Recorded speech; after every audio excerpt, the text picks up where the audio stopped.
Hi all! Welcome back to our channel princess Aadya's world. మీ అందరికీ happy Ugadi అండి. నేనైతే ఈ సంవత్సరం మీరందరూ కోరుకున్న కోరికలన్నీ జరగాలని మనస్ఫూర్తిగా కోరుకుంటున్నానండి. ఈ సంవత్సరం అందరికీ బావుండాలి. మనం అనుకున్నవన్నీ జరగాలి అని చెప్పి అనుకుంటున్నాను. నేనైతే ఈ వీడియోలో నా ఉగాది ఎలా సెలబ్రేట్ చేసుకున్నాను అనేది మీతో షేర్ చేసుకుంటానండి. నైటే అన్నీ క్లీన్ చేసేసుకున్నాను. ఇంక మార్నింగ్ లెగ్గానే అయితే పసుపు బొట్లన్నీ పెట్టుకుంటున్నాననమాట. కానీ పండగలంటే ఏదో హడావిడి హడావిడి అయిపోద్దండి. అసలు ప్రతిసారి హడావిడి అయిపోద్ది. అందుకని నేను ఈసారి ఏం చేస్తున్నానంటే ముందు ప్రశాంతంగా పూజ చేసుకున్న తర్వాతే నైవేద్యాలు ఏవైనా చేద్దాము. ముందు పూజ దేవుడికి మనశ్శాంతిగా పూజ చేసేసుకున్న తర్వాతే ఏదైనా అనుకున్నాననమాట. ఫస్ట్ పూజ చేసుకున్నాను. నైవేద్యాలు పెట్టిన తర్వాత కొబ్బరికాయ కొట్టుకోవచ్చని చెప్పి ఫస్ట్ పూజ అయితే ప్రశాంతంగా చేసుకొని కొంచెం టైం తీసుకొని పూజ చేసుకున్న తర్వాతే ఆహ్, ఇలా వంటలోకైతే స్టార్ట్ చేశాననమాట. నేనైతే చక్కెర పొంగల్ ఎప్పుడు ట్రై చేయలేదండి. ఎప్పుడు పొంగల్ నార్మల్‌గా స్వీట్ పొంగల్ చేస్తాం కదా! అది చేస్తాను. ఈసారైతే చక్కెర పొంగల్ చేద్దాము అని చెప్పి ట్రై చేశాను. టేస్ట్ అయితే పర్వాలేదండి. యావరేజ్‌గా వచ్చింది. మరి ఎక్కడ దెబ్బేసిందో తెలీదు గానీ అంత సూపర్‌గా అయితే రాలేదు. మిగిలిన వంటలన్నీ చాలా బా వచ్చాయి గానీ చక్కెర పొంగల్ మాత్రం ఏం చేశానంటే మొత్తం అంతా బావుందండి. క్యారమిల్ చేశాననమాట. ఆ క్యారమిల్ చేసినప్పుడు కొంచెం మాడింది. ఆ మాడడం వల్ల ఆ ఫ్లేవర్ అంతా మారిపోయిందనమాట. మిగిలిందంతా బాగుంది. మీరు గనక ఇలా చేసే పనైతే కొంచెం క్యారమలైజ్ మాడకుండానే చూసుకోండి. అప్పుడంతా పర్ఫెక్ట్‌గా వస్తది. పెసరపప్పు ఎంత తీసుకుంటారో బియ్యం అంతే తీసుకొని 2 ఈక్వల్‌గా తీసుకొని పెసరపప్పు బాగా దోరగా వేపుకోవాలి.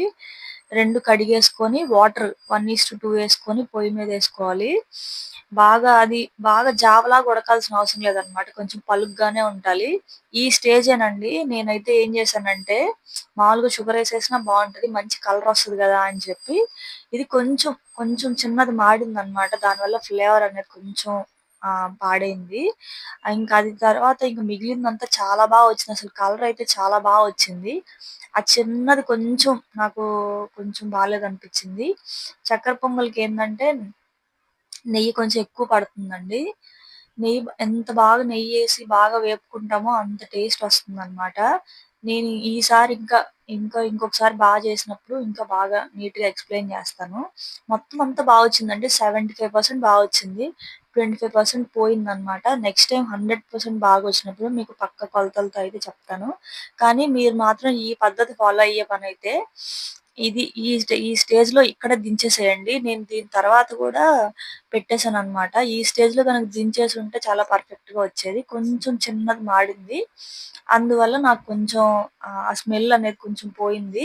దాన్ని పడితే ఇంకా మిగిలిందంతా బావుందనమాట. ఈసారి మాత్రం మీకు చూడండి కలర్ చూడండి ఎంత బా వచ్చిందో. మొత్తం బా వచ్చింది. చెప్పాను గదా! ఆ క్యారమిల్ అనేది కొంచెం మాడకుండా ఉండుంటే ఇంకా పర్ఫెక్ట్‌గా వచ్చుండేదనమాట. ఈసారి మాత్రం సెకండ్ టైమ్ చేసినప్పుడు ఈ క్యారమిల్ చేసేటప్పుడు చాలా జాగ్రత్తగా చేసి ఈసారి మీకు నెక్స్ట్ టైమ్ మనకి శ్రీరామనవమి రోజు ఖచ్చితంగా ఈ రెసిపీ మళ్ళీ ట్రై చేసి నీట్‌గా పెడతానండి. ఎందుకంటే ఆ రోజు నాకు హడావిడి అయిపోయింది. నాకు పీరియడ్స్ అండి వస్తాయన్నమాట డేట్. ఇంకా త్వరగా పూజ చేసేయాలన్న హడావిడిలో మార్చేసాననమాట. ఇంక మిగిలిన వంటలన్నీ దేవుడి దగ్గర పెట్టలేదు. ఒక పొంగల్ మాత్రం హడావిడిగా త్వరగా చేసేసేయాలి. దేవుడి దగ్గర పెట్టాలి అన్న కంగారులో అలాగయిపోయిందనమాట. మీరు మాత్రం అలా చేయొద్దు. నిదానంగా జేసుకోండి. అది కొంచెం మాడిన ఫ్లేవర్ అనేది మారిపోయిందనమాట. ఇంకా బూరెలు చేద్దామని నైటే బియ్యం, మినపప్పు నానబెట్టాను. ఎప్పుడు మినపప్పు వడలే చేస్తున్నానని జెప్పి ఈసారి శనగపప్పు వడలు చేద్దామని జెప్పి నైటే శనగపప్పు కూడా నానబెట్టానండి. అన్ని రెసిపీస్ చాలా బాగా కుదిరాయసలు. ఈ పొంగల్ మాత్రం నాకు కొంచెం డిసప్పాయింట్‌మెంట్ అనిపిచ్చింది. వీడియో మొత్తం షూట్ చేద్దాం అనుకున్నాను రెసిపీస్ అన్నీ. చెప్పాను గదా! ఇంకా ఆ కంగారులో ఇది కొంచెం పాడైందని చెప్పి ఆ రోజంతా కొంచెం మూడ్ ఆఫ్ అయిపోయిందనమాట. పొంగల్ కొంచెం రాలేదని చెప్పి. ఇడ్లీలు అంటే ఇది వంటలన్నీ అయ్యేసరికి 12 అవుద్దో, 1 అవుద్దో తెలీదు గదా! అని చెప్పి వీళ్ళకైతే మామయ్యకి, ఆద్యకి వీళ్ళందరికీ ఇడ్లీ అయితే పెట్టాను. ఇడ్లీ అయితే మనకి ఫాస్ట్‌గా అయిపోద్దండి. ఇంకా దోసలు ఇంకా ఏదైనా సరే చాలా టైమ్ టేకింగ్ గదా! ఇడ్లీ గనుకైతే ఒక్కసారి పెట్టేసామంటే అందరూ తినేస్తారు. ఇంకా నేను టమాటా పచ్చడి చేశాననమాట. ఎందుకంటే గారెలు గూడా చేస్తాం గదా! రెండిటికి సరిపోద్దని చెప్పి పొద్దున్నే ఫస్ట్ టమాటా పచ్చడయితే చేసేసాను. ఇంకా వాళ్ళిద్దరికి టిఫిన్ పెట్టేసాక నేనైతే ఉగాది పచ్చడి చేద్దామని చెప్పి అన్నీ రెడీ చేసుకున్నా అనమాట. నాకైతే అసలు ఆ రోజు మొత్తం త్వరగా అన్న కంగారులో అలా అయిపోయిందనమాట. ఈసారి మాత్రం ఎప్పుడు ఆడవాళ్ళకి ఇదొక టెన్షన్ ఉంటదండి. పూజలు చేసుకోవాలి. ఇలా నెత్తి మీద డేటొస్తే ఏం చేయాలి అని చెప్పి. టాబ్లెట్ యేసుకుందామా అంటే మళ్ళీ హెల్త్ ప్రాబ్లమ్స్ వస్తాయి. అసలు లేడీస్‌కి నిజంగా ఇదొక పెద్ద టెన్షను. నాకైతే మొత్తం పూజంతా అయిపోయిన మధ్యాహ్నం ఇలా స్టార్ట్ అయిపోయిందనమాట. అట్లా ఉంటది. అంతే గదండీ! ఆడవాళ్ళకి ఇది మాత్రం ఎప్పుడు ప్రాబ్లమే. ఏ ఆడవాళ్ళకైనా ఇది మాత్రం ప్రాబ్లమే అసలు. ఇంక చింతపండు నానబెట్టుకొని, ఆ చింతపండు నీళ్ళలో ఫస్ట్ అయితే నేను బెల్లం అయితే యేసుకుంటున్నాను.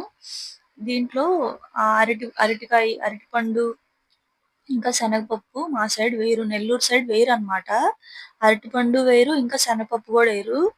కానీ వైజాగ్ సైడ్ యేస్తారు. నేను ప్రతిసారి పచ్చిమిరపకాయ యేసేదాన్ని. కానీ ఈసారి మాత్రం మిరియాలు దంచి వేశాననమాట. నాకేం అంత కారం అంత అనిపించలేదు. కానీ పచ్చిమిరపకాయ యేస్తే మంచి కారం అనిపిస్తది. నెల్లూరు వైపు పచ్చిమిరపకాయ యేస్తారనమాట.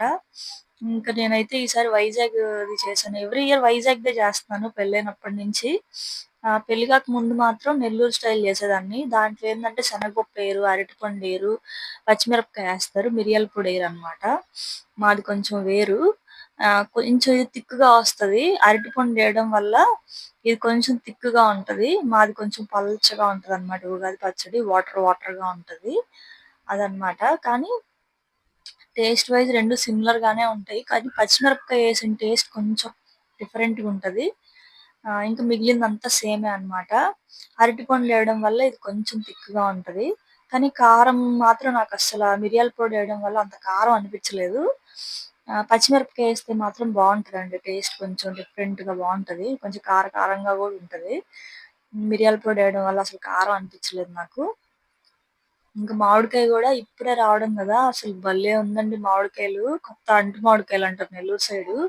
అసలు ఉప్పు, కారం వేసుకొని తింటే సూపర్ ఉంటాయి అసలు. నాకు చాలా ఇష్టం. ఇంక మామిడికాయల సీజన్ స్టార్ట్ అయిపోయింది. ఖచ్చితంగా ఆవకాయ గూడా పెట్టించుకోవాలి.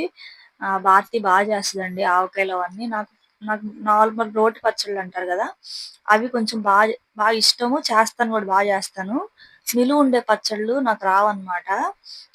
నిలువుండే పచ్చళ్ళు భారతి చేస్తది. నిలువుండే పచ్చళ్ళు భారతి అయితే చేస్తదండి. ఇంకా చికెన్ పచ్చళ్ళు గానీ అన్నీ చేస్తది. నేను అంటే గోపి తినడనమాట. మా వారు తినరు. ఆద్య గూడా చిన్న పిల్ల గదా! ఇంకా మామయ్య గూడా పెద్దగా పచ్చళ్ళు తినరు. ఉన్న 2, 3 సార్లు యేసుకుంటారు అంతేగాని అంత ఇష్టంగా తినరనమాట. ఇంక నేను గూడా అంతంత మాత్రమే. అందుకే నేను పచ్చళ్ళ జోలికెళ్ళను. బాగా ఇష్టంగా తినే పనైతే ఖచ్చితంగా నేర్చుకునేదాన్ని ఈ పాటికే. కానీ గోపి తినడు కదా అని చెప్పి నేనింకా అంత ఇంట్రెస్ట్ చూపించలేదనమాట. ఇంకిక్కడ ఈ ఉగాది పచ్చడి మాత్రం చాలా వచ్చిందండి. దీంట్లో అన్ని రుచులేస్తాం గదా! ఫస్ట్ ఈ నోట్లో పెట్టంగానే ఏం టేస్ట్ ఉంటదో, ఆ టేస్ట్ ఇయర్ అంతా ఉంటది అంటారు గదండీ! మామూలుగా అయితే. నేను అందుకే కొంచెం బెల్లం ఎక్కువ ఏస్తాను. ఎందుకైనా కొంచెం సెల్ఫిష్ అండి. ఇయర్ మొత్తం హ్యాపీగా ఉండాలని చిన్న అన్నమాట. ఇంక అయిపోయిన తర్వాత దేవుడి దగ్గర పెట్టేసి, ఇంకా మా వారికిస్తున్నానన్నమాట. మా వారికి, మామయ్యకి, ఆద్యకి అందరికి ఇచ్చేసాను. ఇంకా వంటలైతే నేను ఇంకా షూట్ చేయలేదండి. ఎందుకంటే చెప్పాను గదా! ఇంకా ఇలా ఉగాది పచ్చడి చేసుకొని, పొంగల్ దేవుడి దగ్గర పెట్టుకొని, కొబ్బరికాయ కొట్టుకున్నాను. ఒక 1 అవర్‌కంతా వంటలు చేస్తున్నప్పుడే నాకు పీరియడ్స్ అనేవి వచ్చినాయన్నమాట. ఇంక అందుకని చెప్పి నేను ఇంక మిగిలినవేవి షూట్ చేయలేకపోయాను. ఇంకా అయితే కానీ పులిహోర చేశాను, పప్పు చేశాను, ఇంకా టమాటా పచ్చడి చేశాను. ఇంకా బూరెలు చేశాను, పాయసం చేశాను, ఇంకా గారెలు చేశాను, పొంగల్ చేశాను. ఇవన్నీ చేశాను. కానీ షూట్ చేయలేకపోయానండి. కానీ శ్రీరామనవమి రోజు మాత్రం అన్నీ షూట్ చేస్తాను. వీడియో ఇక్కడితో ఎండ్ చేస్తున్నానండి. బాయ్.